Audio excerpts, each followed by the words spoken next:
Hello bachcho, let's see this question. The question says the absolute minimum temperature for an ideal gas inferred by extrapolating the straight line to the temperature axis as shown in the given graph is called as. Question कह रहा है कि जो pressure है, temperature है, x axis को temperature represent कर रहा है, वाई एक्सिस को प्रेशर रिप्रेजेंट कर रहा है। ये गैस ए, गैस बी और गैस सी जो है ये -273 डिग्री सेल्सियस से स्टार्ट होके आगे लीनियरली स्ट्रेट लाइन में आगे बढ़ रहा है। तो उसी का ग्राफ दिया हुआ है, क्वेश्चन से ये कह रहा है। तो अब कह रहा है क्वेश्चन में कि जो मिनिमम टेम्परेचर है इस गैस का, इस गैस ए, गैस बी और गैस सी का, उस मिनिमम टेम्परेचर को क्या कहते हैं। क्वेश्चन में पूछ रहा है ये गैस है, गैस बी और गैस सी जिस पॉइंट से स्टार्ट हो रहा है उस टेम्परेचर को, मिनिमम टेम्परेचर को क्या कहते हैं।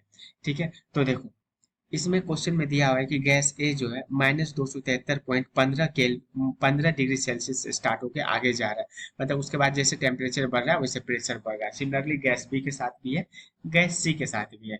तो इसका की कॉन्सेप्ट ये होता है ना कि किसी भी गैस का, किसी भी गैस का जो मोशन है, कोई भी आइडियल गैस है उसका मोशन जो है एट, उसका मोशन 273.15 डिग्री सेल्सियस निगेटिव में उसका मोशन 0 हो जाता है।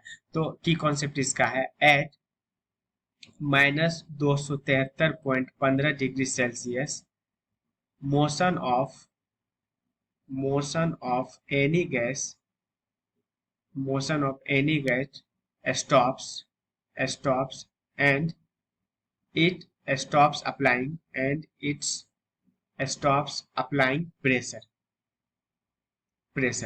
अपन समझाते हैं क्वेश्चन में अपन क्या लिखे। यहाँ पे कह रहा है कि जब टेम्परेचर -273.15 डिग्री सेल्सियस होता है तो उस वक्त किसी भी गैस का मोशन जो है, जो जिगजैग मोशन होता है, जिगजैग मोशन वो स्टॉप हो जाता है। ठीक है, रुक जाता है। अब अगर ये कंटेनर है और इसमें कोई गैस मॉलिक्यूल है, गैस मॉलिक्यूल इस कंटेनर पे कब प्रेशर लगाएगा, जब इसके पास मोशन रहेगा। अब मान लो ये गैस मॉलिक्यूल रुका हुआ है तो कंटेनर के अंदर कोई प्रेशर नहीं होगा। अब अगर प्रेशर 0 हो जाएगा तो इसका मतलब कि प्रेशर जो 0 है, प्रेशर जो 0 है वो कौन से टेम्परेचर पे 0 है, वो है -273.15 डिग्री सेल्सियस पे। तो यहाँ पे देखो, और इस टेम्परेचर को हम लोग क्या कहते हैं, absolute absolute temperature, absolute temperature. तो एब्सोल्यूट टेम्परेचर या absolute zero temperature, absolute zero temperature, right. तो अब देखो यहाँ पे क्या है कि गैस ए जो है इसका प्रेशर कहाँ 0 हो रहा है, इसका प्रेशर यहाँ पे 0 हो जा रहा है इस टेम्परेचर पे। गैस बी का भी प्रेशर यहाँ 0 हो जा रहा है, गैस सी का भी यहाँ पे 0 हो जा रहा है। इसका मतलब तीनों का प्रेशर जो यहाँ पे 0 हो रहा है, इसका मतलब इसका जिगजैग मोशन रुक गया। और जिगजैग मोशन कौन से टेम्परेचर पे रुकता है, वो रुकता है -273.15 डिग्री सेल्सियस पे। और इस टेम्परेचर को ही हम लोग क्या कहते हैं, absolute zero, absolute zero temperature। Hence option number D is the correct answer. Hope you understood it well. Best of luck.